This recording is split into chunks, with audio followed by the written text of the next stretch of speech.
gonna show you guys how to make fried chicken. I like to make my own hot sauce for the marinade, so I'm gonna start with the hot sauce. I have about 13 chili peppers right here.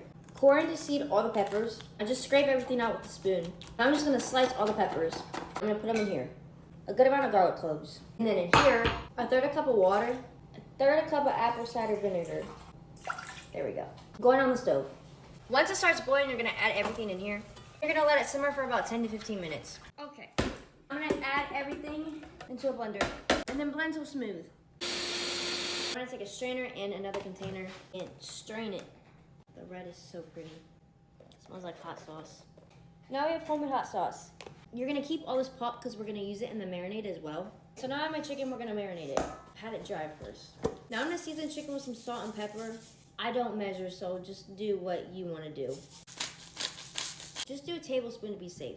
A lot of garlic powder, onion powder, celery salt, cayenne pepper, of course smoked paprika, and some sloppy mama. She's nice and seasoned. And then we're gonna take the pulp from the hot sauce and we're gonna put it in here as well. And half of the hot sauce, I use the other half for like dipping it in when it's done. Get this little mix. All that flavor right there. Next is buttermilk. If you don't have buttermilk, you can just use regular milk and then lemon or vinegar. You need acid. And buttermilk helps break down like the protein in the chicken, make it nice and tender, so you need buttermilk. Mix this all up. I like my marinade to have color to it. So after the marinade's done, I'm gonna cover it up with some plastic wrap. I'm gonna let it sit in the fridge for a few hours, at least 2 hours. Overnight if you can, because that means it'll be more flavorful. I'm gonna put it in the fridge. Okay, it's been a few hours. We actually just got back from looking at houses. I didn't like any of them. So now we're gonna batter the chicken. This is my batter bowl. I'm gonna add some flour. I need more flour now. A few tablespoons of cornstarch. The cornstarch makes it like nice and flaky. Add all the same seasonings that I did to the wet batter. Get pretty heavy-handed with this too.